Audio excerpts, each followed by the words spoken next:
वक्रतुंड महाकाय सूर्यकोटी समप्रभ निर्विघ्नं कुरु मे देव सर्वकार्येषु सर्वदा।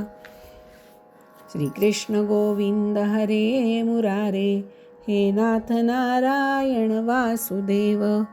वसुदेवसुतं देवं कंसचाणूरमर्दनं, देवकी परमानन्दं कृष्णं वन्दे जगद्गुरुं।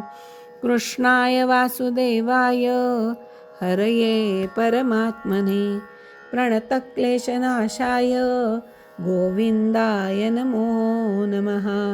मूकं करोति वाचालं पङ्गुल्लङ्घयते गिरिं, यत्कृपातमहं वन्दे परमानन्दमाधवम्।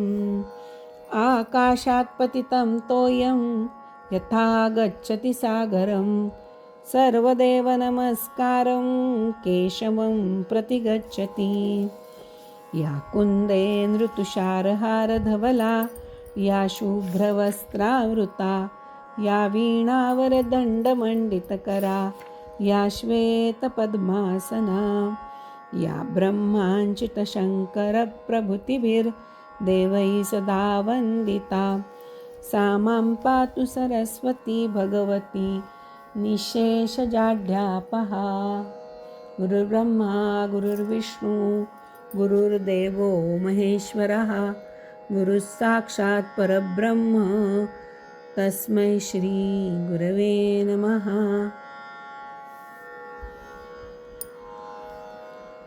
ओम नमो भगवते वासुदेवाय, ओम नमो भगवते वासुदेवाय, ओम नमो भगवते वासुदेवाय। मागच्या भागात आपण पुतनेचा वध ऐकलाय। आता एकदा भगवान श्रीकृष्णांचा ऊस बदलण्याचा कार्यक्रम उत्सव साजरा करण्याचं ठरवलं। अभिषेक आणि उत्सव साजरा करणार होते। त्याच दिवशी त्यांचं जन्म नक्षत्रही होतं, त्यामुळे घरात पुष्कळ स्त्रियांची गर्दी झाली होती। गाणं बजावणं चाललं होतं, ब्राह्मणांचे मंत्रघोष चालू होते। यशोदेनी आपल्या मुलाला अभिषेक केला। नंतर लाडक्याच्या डोळ्यावर झोप आली आहे असं तिने पाहिलं आणि त्याला हळूवारपणे अंथरुणावर झोपवलं। तिच्या मनात विचार आला की आज माझ्या घरी सर्व गाव लोटेल, तेव्हा बाळकृष्णाचा पाळणा हा बाहेर गाडीच्या खाली ठेवला तर घरात जरा बसायला जागा पण होईल। सर्व गोपी यायच्या होत्या, त्यामुळे घरात किती नाही म्हणलं तरी जागा कमीच पडायला लागली। म्हणून यशोदेने कृष्णाचा पाळणा बाहेर गाडीच्या खाली ठेवला आणि त्या गाडीमध्ये दही दूध असं नेऊन ठेवलं। आता यशोदा एकेका गोपींचा सन्मान करू लागली। गोप बालकांना एक एक गोफ देऊ लागली, प्रत्येकाला एक एक गोफ दिला तिने। त्यामुळे गोपींना पण खूप आनंद झाला। गोपी बाळकृष्णाला हृदयापासून आशीर्वाद देत होत्या। बाळकृष्ण की जय, बाळकृष्ण की जय। आलेल्या सर्व व्रजवासियांचा सत्कार यशोदा आणि नंद करत होते। ती आनंदाने अतिशय या सगळ्या कार्यक्रमामध्ये मग्न झाली होती। आता बाळकृष्णाला जाग आली, कुठे गेली माझी आई? माझाच उत्सव ती साजरा करतेय आणि मला मात्र या गाडीखाली आणून ठेवले होय। उत्सवाच्या दिवशी तरी भगवंतांचा विसर पडू देऊ नये, आणि यशोदेला मात्र उत्सवाच्या दिवशीच कृष्णाची भूल पडली। एक प्रकारच्या संकटाचीच ही चाहूल होती।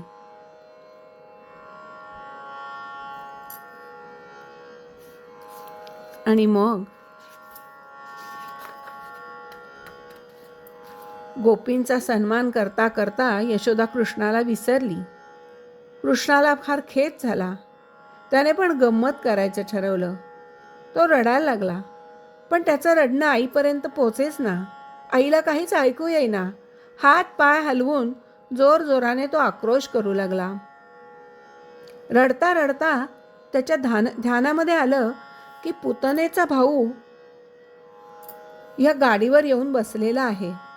तो पण असुरच. आपल्या बहिणीच्या मृत्यूचा बदला घेण्यासाठी तो आलेला होता. त्याला माहिती होतं हा असुर कंसाचं कळसूत्री भावलंय म्हणून. कृष्णाने आता काय केलं, गाडीला जोराने एक लाथ मारली. लाथ मारल्याबरोबर तो गाडा उलटला आणि गाडीतलं दूध, दही आणि जडजड जे काही सामान होतं गाडीतलं ते सगळं त्या गाडाखाली त्या शकटासूर आला. तर शकट म्हणतात त्या गाडीला, आणि म्हणून त्याच्यावर तो असुर येऊन बसला, म्हणून त्याचं नाव शकटासूर झालेलं आहे पुढे. आणि तो असुर या गाडीखाली दबून मेला. त्याच्या अंगावर सगळी मोठमोठी पातेली जडजड पडली आणि त्याचा चिरडून तो मेला गेला. अशा प्रकारे त्याने त्याचा वध केला आहे आणि म्हणून त्याचं नाव शकटासूर असं पडलेलं आहे.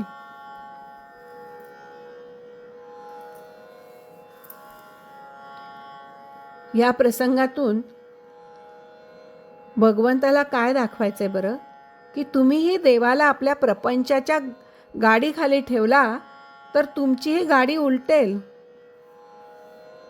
प्रमुख वस्तूला गाडीवर ठेवा, गौण वस्तूला गाडीच्या खाली ठेवा. म्हणजे देवाला तुम्ही वरच्या स्थानावर ठेवलं पाहिजे. देवाला जर खाली ठेवाल तर तुमच्यावर पण संकट येत राहणार.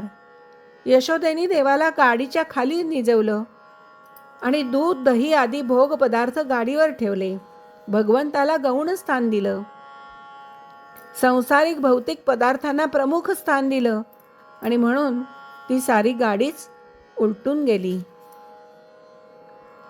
काम, क्रोध, लोभ हेच शकटासूर आहेत. दही, दूध, लोणी हे जसे भोग पदार्थांचे प्रतीक आहेत, त्याप्रमाणे मानवी जीवनाचे 4 पुरुषार्थ आहेत: धर्म, अर्थ, काम आणि मोक्ष. यांच्या क्रमात सुद्धा एक विशिष्ट तारतम्य आहे. धर्म आणि मोक्ष यांच्यामध्ये अर्थ आणि काम आहे. अर्थ आणि कामाची प्राप्ती धर्म व मोक्ष यांच्या मर्यादेत राहूनच केली पाहिजे. अर्थ व काम गौण तर धर्म आणि मोक्ष हे प्रधान आहेत. जर धर्म आणि मोक्ष हे गौण झाले तर माणसाचा जीवनरथ अधोगतीच्या खड्ड्यात केव्हा पडेल हे त्याचं त्यालाच कळणार नाही. लौकिक सुखांना प्राधान्य दिले तर शकटासूर स्वार होईल आणि तुमचा गाडा हा खड्ड्यात जाणारच. संसाराचा गाडा हा खड्ड्यात पडणारच. संकटानं सामोरं जावंच लागणार. एका संतांच्या मतानुसार शकटासूर वधाच्या वेळी श्रीकृष्णाचं वय अवघं 108 दिवसांचं होतं. 108 दिवसाचे होते भगवान. जेव्हा आपल्या शिरावर शकटासूर स्वार होईल त्यावेळी 108 मण्यांची माळ घेऊन भगवंतांच्या नावाचा जप करा. म्हणजे एखादं मोठं संकट आपल्यावर आलं तर भगवंतांची 108 नावं घ्या किंवा 108 मण्यांची माळ भगवंतांच्या नावाने ओढावी. म्हणजे आपण त्या संकटातून लवकर बाहेर पडू. काम, क्रोध, लोभ, मोह हे सगळे शकटासूरच आहेत आणि ते नेहमी आपल्याला संसाराच्या रथामध्ये नेहमी आपल्या अंगावर येऊन धडकत असतात. श्रीकृष्ण या अशा शकटासुरांचा नक्कीच वध करतो.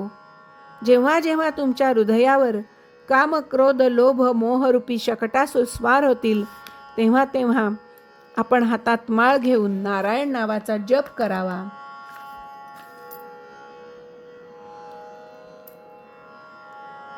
माळेशी जर संबंध जोडला नाही तर शकटासूर स्वार झाल्याशिवाय राहणार नाही. आणि कामक्रोधाधिकांशी सामना करायचा असेल तर परमेश्वराचा आश्रय घ्यायलाच पाहिजे. अशा प्रकारे भगवंतांनी 108 दिवसांचा अवघं वय असताना शकटासुराचा वध केलेला आहे. बोला भगवान गोपाल कृष्ण की जय. एक दिवस यशोदा कृष्णाला मांडीवर घेऊन थापटत होती. त्यावेळी तृणावर्त नावाचा असुर आता कंसाने पाठवलाय कृष्णाचा वध करण्यासाठी. कृष्णाला कळलं की तृणावर्त आलेला आहे. कृष्णाने काय केलं, त्याला सगळ्या आता भगवंत असतो, त्याला सगळ्या सिद्धी प्राप्त होत्या. त्यातले एक सिद्धी अशी असते की तुम्हाला तुमचं आकारमान न वाढवता वजन वाढवता येतं. एक सिद्धी असते की तुम्ही एकदम सूक्ष्म देह प्राप्त करू शकता. एक सिद्धी आहे की तुम्हाला मोठं शरीर प्राप्त करता येतं, मोठं आकार करता येते. तर तृणावर्त आलेलं कळल्यानंतर श्रीकृष्णाने आपलं आकारमान न वाढवता आपलं वजन वाढवलं. यशोदेला काही ते मांडीवर होती, यशोदेच्या मांडीवर होता कृष्ण. तिला कळे ना पायाला रग का लागली आपल्या. अचानक आपल्याला का असं वाटायला लागलं की श्रीकृष्णाला आता आपण खाली ठेवावं, पण तिला काही सहन होईना त्याचं वजन. तिने त्याला उचललं आणि जमिनीवर ठेवलं आणि खाली ठेवलं दुपट्यावर वगैरे, आणि ती गेली आपलं घरकाम करायला गेली, आपला हा झोपलाय म्हणून. तृणावर्त वावटळीचं रूप घेऊन आलेला होता. श्रीकृष्ण त्याच्या भेटीला आता गेलाय अंगणामध्ये. अंगणात तो आल्याबरोबर तृणावर्तनी जोरदार वेगाने वारं व्हायला लागलं आणि त्या वाऱ्यासरशी कृष्णाला उचलून त्यांनी आकाशात नेलंय. भगवंतानी आपलं वजन वाढवलेलं होतंच. त्यांनी तृणावर्ताला आकाशामध्ये पकडून ठेवलं.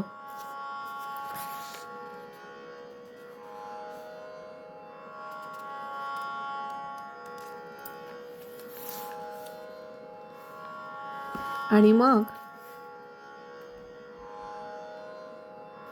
स्वतःपेक्षाही जास्त वजनदार असल्याने तृणावर्त श्रीकृष्णाला शिलाखंड समजू लागला.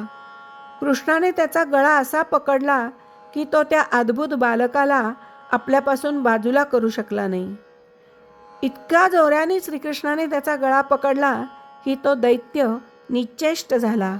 त्याची बुबुळं बाहेर आली, बोलणं बंद झालं आणि गतप्राण झाला आणि तो बालकासह व्रजामध्ये येऊन खाली पडला. आणि इथे बायका रडायला लागल्यात. एवढं जोरजोरात वादळ उठलंय, बालक आकाशात फिरतोय. त्यांना कळे ना की आता हा कसं काय, हा अचानक आकाशात कशी काय उडी मारली ह्याने. आणि मग त्यांनी पाहिलं की एक अक्राळ विक्राळ राक्षस आकाशातून एका मोठ्या शिळेवर येऊन आपटलाय आणि त्याचे सर्व अवयव मोडून पडलेत आणि श्रीकृष्ण त्याच्या वक्षस्थळावर लोंबकळतोय. नंद गोप गोपी सगळे धावत आलेत. आपला लल्ला कुठे, लाला कुठे, लाला कुठे. आणि त्यांनी लालाला पाहिलंय. सुखरूप पाहिल्यावर त्यांच्या डोळ्यातून अश्रुधारा वाहत आहेत. मृत्युमुखातून आपलं बालक सुखरूपपणे परत आलंय. एकदा गाड्याचा कार्यक्रम मागच्या वेळेला शकटासुराच्या वधाच्या वेळेला असा गाडा उलटला, तेव्हाही बाळाचे प्राण संकटात आले होते. आणि आता हा तृणावर्तनी संपूर्ण वादळच निर्माण केलं आणि पुन्हा बाळ वरून खाली पडलेलं आहे. त्यामुळे सगळ्यांना अतिशय काळजी वाटत होती.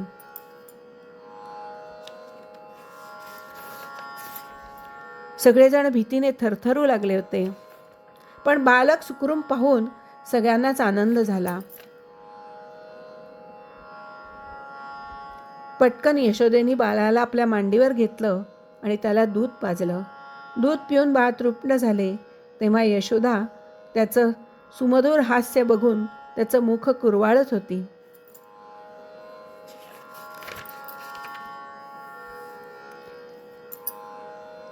सतत येणाऱ्या संकटांनी आता नंदाला आणि यशोदेला पण काळजी वाटायला लागली.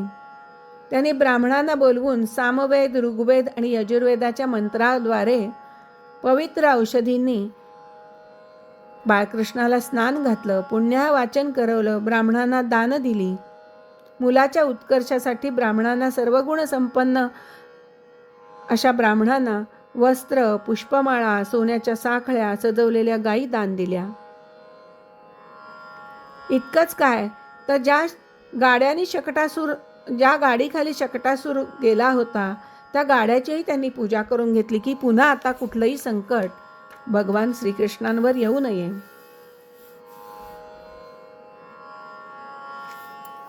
अशा प्रकारे दिवस चालले होते आणि एकदा यशोदा आपल्या बाळाला मांडीवर घेऊन बसली आणि दूध पाजत होती. मध्येच त्याने कृष्णाने काय केलं, पदर बाजूला करून आईकडे पाहिलं आणि त्याला जांभई आली तेव्हा त्याच्या मुखामध्ये तिने असं पाहिलं की त्यात आकाश, अंतरिक्ष, ज्योतिर्मंडल, दिशा, सूर्य, चंद्र, अग्नी, वायू, समुद्र, द्वीप, पर्वत, नद्या, सगळं चराचर पदार्थ भरलेले आहेत. तिने सगळं जग पाहून ती घाबरली, थरथर कापायला लागली आणि तिला आश्चर्यचकित झाली ती, आणि भीतीने तिने डोळेच बंद करून घेतले. अशा प्रकारे श्रीकृष्णाने पूर्ण स्वतःचं दर्शन तिला दिलेलं आहे. विश्वरूप दर्शन बालवयातच आपल्या मातेला त्याने घडवलेलं आहे.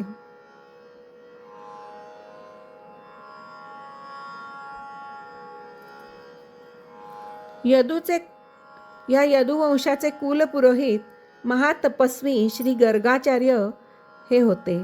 वसुदेवांच्या सांगण्यावरून ते नंदाच्या गोकुळात गेलेत. आता त्यांना पाहून नंदांना अतिशय आनंद झालाय. त्यांनी नमस्कार केले, त्यांच्या चरणांना वंदन केले आणि त्यांना भगवत स्वरूप मानून त्यांची पूजा केली नंदराजांनी गर्गाचार्यांची. गर्गाचार्य मोठे श्रेष्ठ आहेत. त्यांची गर्ग संहिता ही प्रसिद्ध आहे. ते ज्योतिषाचार्य पण आहेत, ज्योतिष विद्येमध्ये पण पारंगत आहेत. असे हे गर्गाचार्य आपल्या घरी आले त्यावेळेला ते म्हणाले, भगवन, आपण तर स्वतः पूर्ण काम आहात, तरी सुद्धा मी आपली काय सेवा करू? आपण ब्रह्मवेत्यांमध्ये श्रेष्ठ आहात, तेव्हा आपण माझ्या या दोन्ही मुलांचं नामकरणादी संस्कार करावेत असं मला वाटतं. कारण ब्राह्मण जन्मानेच मनुष्य मात्राचा गुरु असतो.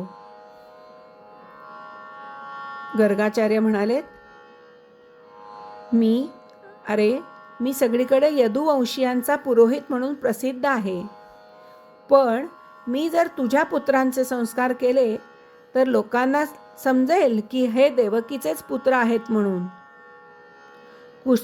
तुला तर कंसाची बुद्धी माहिती आहे. जर मी तुझ्या पुत्रांचा संस्कार केला तर हा बालक वसुदेवाचा पुत्र आहे हे त्यांना कळेल आणि ते त्यांना मारून टाकतील.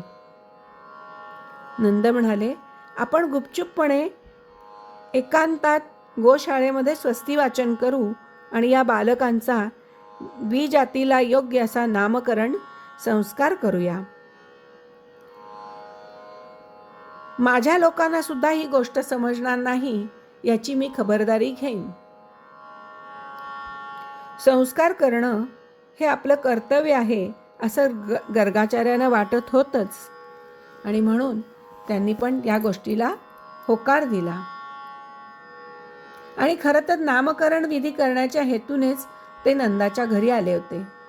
संस्काराने मन शुद्ध होते, दोष नष्ट होतात. शास्त्राने 16 संस्कारांची योजना केली आहे. आता आपण बघतो की आता काही हे सगळे संस्कार काही होत नाही. 2 मुख्य संस्कार मात्र आता फक्त शिल्लक राहिलेत. एक विवाह संस्कार आणि एक अग्निसंस्कार. पण खरं तर मूल जन्माला आलं म्हणजे त्याचा जातकर्म विधी करायचा असतो, मधुप्राशन विधी असतो, त्याच्यानंतर अन्नप्राशन विधी, नामकरण विधी, यज्ञोपवीत, अशा प्रकारे 16 संस्कार त्या बालकावर करणं गरजेचं असतं. शेवटचा संस्कार हा अग्निसंस्कार. जीवाच्या शुद्धीसाठी हे सगळे संस्कार आवश्यक आहे. आता नंदानी या दोघांच्या पुढच्या आयुष्याबद्दल गर्गाचार्यांना भविष्य विचारलं. कृष्णाला रोहिणीच्या मांडीवर बसवले आणि बलरामाला यशोदेच्या मांडीवर बसवले. गर्गाचार्य म्हणाले, नंदा, रोहिणीच्या मांडीवर बसलेला पुत्र हा तुझा आहे. तो सतत रंग बदलत आला आहे. या खेपेला त्याने श्याम वर्ण धारण केलेला आहे. हा सर्वांची मनं आकर्षित करेल आणि सगळ्यांच्या मनाला आनंद देईल. आपण याचं नाव कृष्ण ठेवूया.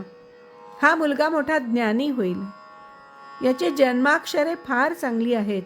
5 ग्रह उच्च स्थानी आहेत आणि 8 ग्रह चांगले आहेत. फक्त एक राहूच अनिष्ट स्थानी आहे. नंद जरा घाबरला. राहू वाईट स्थानात आहे तर माझ्या मुलाला काही होणार तर नाही? गर्गाचार्य म्हणाले, अरे घाबरण्याचं काही काम नाही. ज्याच्या सप्तम स्थानात नीच असा राहू ग्रह असतो तो पुरुष अनेक स्त्रियांचा पती होत असतो. हा तुझा पुत्र 16,000 राण्यांचा स्वामी होईल. गर्गाचार्य म्हणाले, बाळा आणखी काय सांगू? हा तर कन्हैया नारायणासारखाच आहे.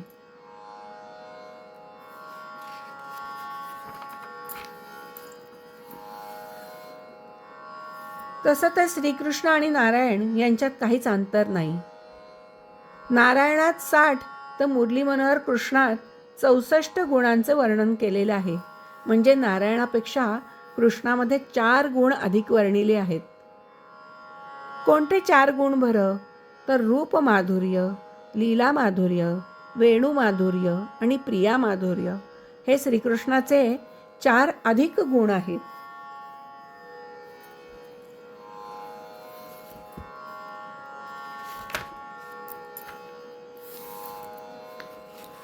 हा रोहिणीचा जो मुलगा आहे तो आपल्या मित्रांना आणि आपल्या गुणांनी आनंदित करेल आणि म्हणून हा सगळ्यांना आनंदित करेल म्हणून याचं नाव राम असं राहील. आणि याच्याकडे मोठी शक्ती आहे. याच्या शक्तीला काही सीमाच नाही म्हणून याला लोक बल असंही म्हणतील आणि म्हणून याचं नाव बलराम ठेवूया.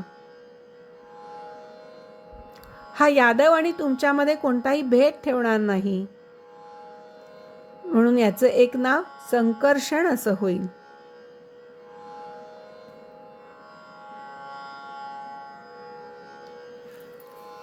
आता पुढे तुझ्या पुत्रांची ते म्हणाले, कृष्णाकडे बोट दाखवून म्हणाले, तुझ्या पुत्राची पुष्कळ नावे आणि रूपसुद्धा आहेत.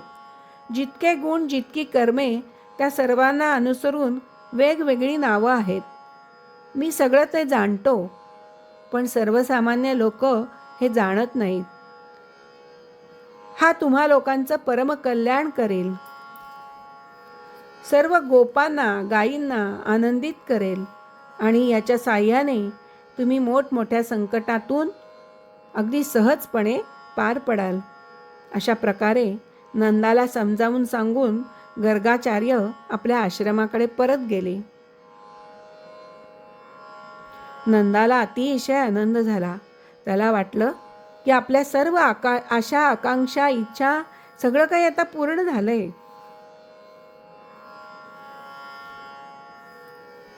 त्याच्या आनंदाला पारावार राहिला नाही. थोड्याच दिवसात गोकुळात राम आणि बलराम आणि कृष्ण हात आणि गुडघे टेकून रांगायला लागलेले. ते दोघे भाऊ रांगत रांगत गोकुळातील धुळीतून चालत असत. आणखी थोड्या दिवसांनी ते आणखी थोडे मोठे झाले आणि गोकुळात अशा काही बाललीला करू लागले की सगळ्या गोपी पाहतच राहिल्या. कधी कधी ते वासरांचं शेपूट धरून ठेवीत आणि वासरे भिवून इकडे तिकडे पळायला लागली की ते दोघंही त्यांच्याकडून ओढले जात. कन्हैया आणि बलराम अतिशय चंचल आणि फारच खोडकर होते.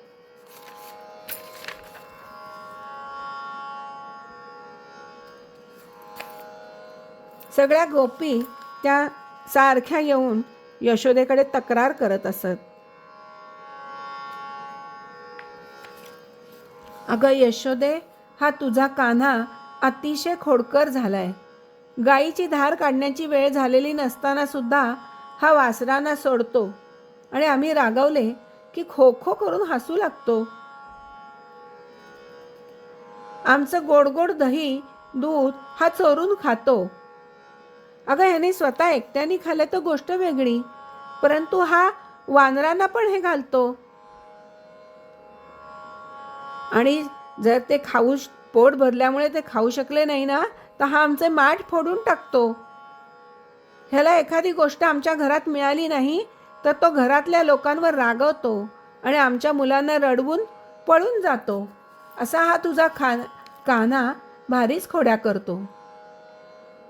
कृष्णासारखी लीला माणूसच काय, तो दुसरा कोणी देवसुद्धा करू शकणार नाही. एकदा एक गवळण दहीदूत विकायला निघाली. कृष्ण प्रेमामध्ये तिला देहाचा विसर पडला. तिला म्हणायचं होतं, दही घ्या, लोणी घ्या, दही घ्या, लोणी घ्या. पण तिच्या अंतःकरणात इतका कृष्ण दडलेला होता, म्हणून ती म्हणाली, गोविंद घ्या, कोणी गोपाळ घ्या, गोविंद घ्या, कोणी गोपाळ घ्या. भोळी गोपी हरीलाच विकायला निघाली. 14 भुवनांच्या स्वामीला तिने आपल्या मडक्यात सामावून टाकलं आणि कृष्ण प्रेमामध्ये इतकी रंगून गेली की आपण काय बोलतोय याचं सुद्धा तिला भान राहिलं नाही. कृष्णाने ऐकलं, कोणी गोविंद घ्या, कोणी गोपाळ घ्या. अरे, ही तर मलाच विकायला निघाली. अचानक कृष्ण रस्त्यात प्रगट झाला आणि गवळणीला म्हणू लागला, ए गवळणी, मी गोकुळचा राजा आहे, मला थोडे तरी लोणी दे. कृष्णाला ती म्हणायला लागली. आता तिच्याही मनात गोपीच्याही मनामध्ये कृष्णाबद्दल अतिशय प्रेम होतं. तिने पण त्याची थट्टा करायचं ठरवलं. अरे, तू गोकुळचा राजा कसा काय झालास? गोकुळचे राजे तर बलराम दादा आहेत.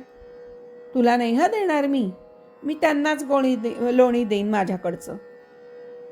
नंदबाबांनी या काळ्याला कुठून उचलून आणलं कुणास ठाऊक. नंदबाबा तर एवढे गोरे आहेत, तू कसा काय काळा झालास? कुठून आणलं रे त्यांनी तुला? आता कृष्णाने त्या गोपीच्या साडीचा पदरच धरून ठेवला आणि म्हणाला, आधी मला तू लोणी दे. गोपी म्हणाली, लाला, अरे पदर सोड, माझं दूध, दही, लोणी सांडून मातीत मिसळून जाईल आणि माझी सासू माझ्या पाठीचं चांगलं दरडं करेल. असं म्हणत म्हणत तिने हळूच आपला पदर सोडवून घेतला आणि ती पुढे चालायला लागली. मागा वळून पाहिलं तर कृष्ण रुसून फुगून बसला होता. पुन्हा तिला कृष्णाबद्दल खूप प्रेम मनातून आलं आणि ती परत आली आणि त्याची मनधरणी करायला लागली. घे रे कृष्णा लोणी, रागावू नको, घे, खडीसाखर घे, तुला काय पाहिजे ते सगळं घे, माझी चूक झाली.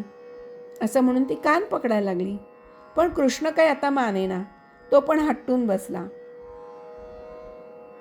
आता मग गोपीने त्याचा नाद सोडून दिला आणि ती आपली घाई गडबडीत घरी निघायला लागली. गोपी आपल्याला सोडून निघून जाते हे पाहिल्यावर कृष्णाने तिच्या पाठमोऱ्या आकडीकडे पाहिलं. एक छोटासा दगड उचलला आणि बरोबर नेम धरला आणि तिच्या डोक्यावरचं मडक्यावर फेकला. फेकल्याबरोबर मडकं फुटलं आणि तिची सगळी साडी, शरीर सगळं ते दूध दही सांडून ओलं झालं.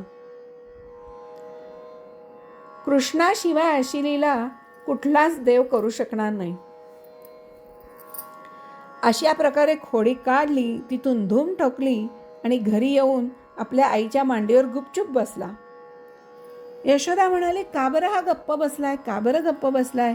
तेवढ्यात ती गोपिका घरी आली आणि सांगितलं, बघ ग तुझ्या कृष्णाने काय केलंय, तू फार त्याला लाडावून ठेवलंयस, त्याच्या खोड्या दिवसेंदिवस वाढत चालल्या आहेत. ह्याने माझं मडकं फोडलं आणि माझे सगळे कपडे पण खराब झाले. कृष्णा म्हणाला, आई, मला हिचं भय वाटतंय. ही निघून गेली की मी तुला सगळं काही सांगेन बरं. कृष्ण असं म्हणालाय मातेला आणि मग तिला एकीकडे घेतलं आणि म्हणाला, आई, ही गोपी फारच कंजूस आहे. 3-4 दिवसाचं शिळं दूध दही विकत होती आणि म्हणूनच मी तिचं मडकं फोडून टाकलं. आता यशोदा पण तिला कळलं की हा बोलतोय कृष्ण ते खरं आहे. ती पण गोपीची खरडपट्टी काढायला लागली. का ग, नासलेलं दूध दही कशाला विकतेस? आता कृष्ण हसायला लागला. गोपीलाही कळलं की आपली ही चेष्टा करतेय. गोपी पण हसायला लागली. असा कोणता देव आहे की जो रस्त्यावरून जाणाऱ्या कोणत्याही स्त्रीची खोडी काढू शकेल? असं लीला माधुर्य हे फक्त दिव्य लीला ही श्रीकृष्णांचीच असू शकेल. म्हणून हा श्रीकृष्णाचा एक श्रेष्ठ गुण लीला माधुरी आहे.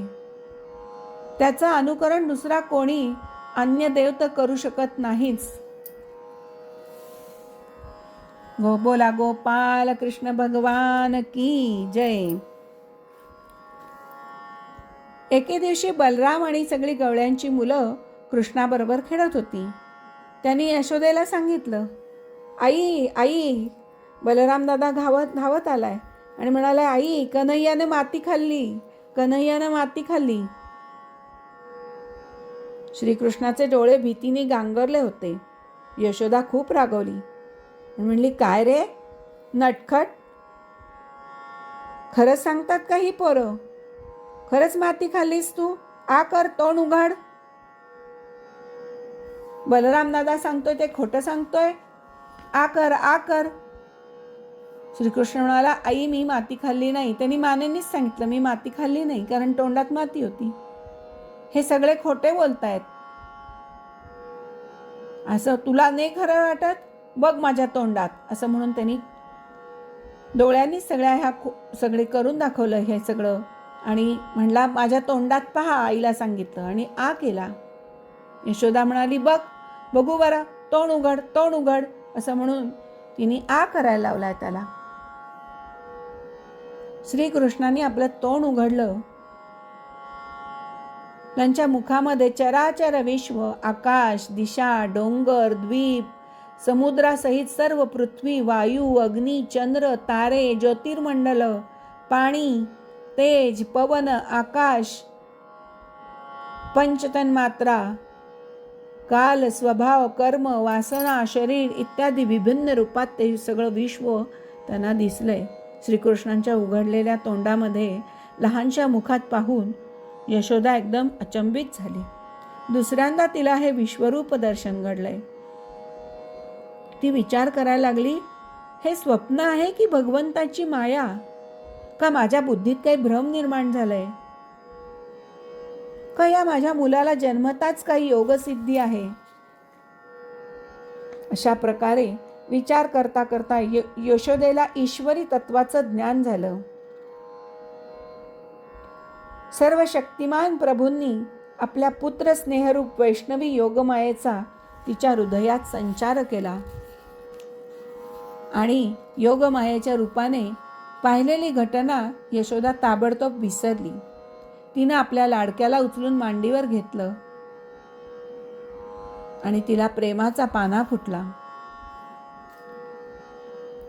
आता राजा विचारतोय, परीक्षित राजा विचारतोय शुकमुनींना, हे ब्रह्मर्षे, नंदाने असं कोणतं मोठं पुण्य केलं होतं किंवा भाग्यवती यशोदेने अशी कोणती तपश्चर्या केली होती की जिच्या योगाने स्वतः श्रीहरींनी तिचं स्तनपान केलं, माता होण्याचा मान तिला मिळालाय? असं कोणतं कार्य तिने केलं होतं? त्यावेळेला भगवान श्रीकृष्णांनी ज्या बाललीला केल्या त्या इतक्या पवित्र आहेत की त्यांचे श्रवण कीर्तन करणाऱ्या लोकांचं सुद्धा सर्व पाप ताप नाहीसं होतात. तेव्हा शुकदेव सांगतायत की ऐक राजा, नंद हा पूर्वजन्मी एक श्रेष्ठ वसू होता. त्याचं नाव द्रोण असं होतं आणि त्याची पत्नी, तिचं नाव होतं धरा. ती आता त्याची पत्नी आहे यशोदा. तिचं पूर्वीचं नाव धरा होतं. द्रोण आणि धरा हे पतिपत्नी होते.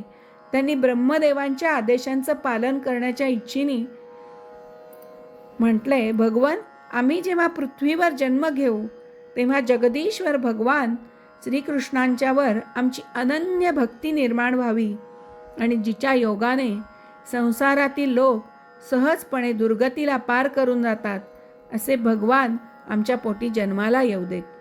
ब्रह्मदेव म्हणाले, ठीक आहे.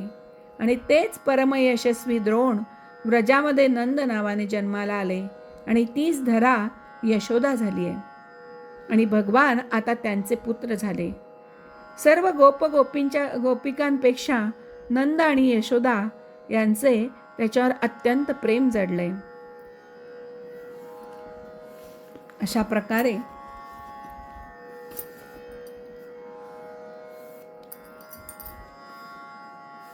नंद आणि यशोदाच्या जन्माचा पूर्व वृत्तांत त्यांनी कथन केलेला आहे. आता आपण पुढच्या भागामध्ये श्रीकृष्णांच्या पुढील लीला बघूया. तोपर्यंत नमस्कार. ओम नमो भगवते वासुदेवाय. ओम नमो भगवते वासुदेवाय. ओम नमो भगवते वासुदेवाय.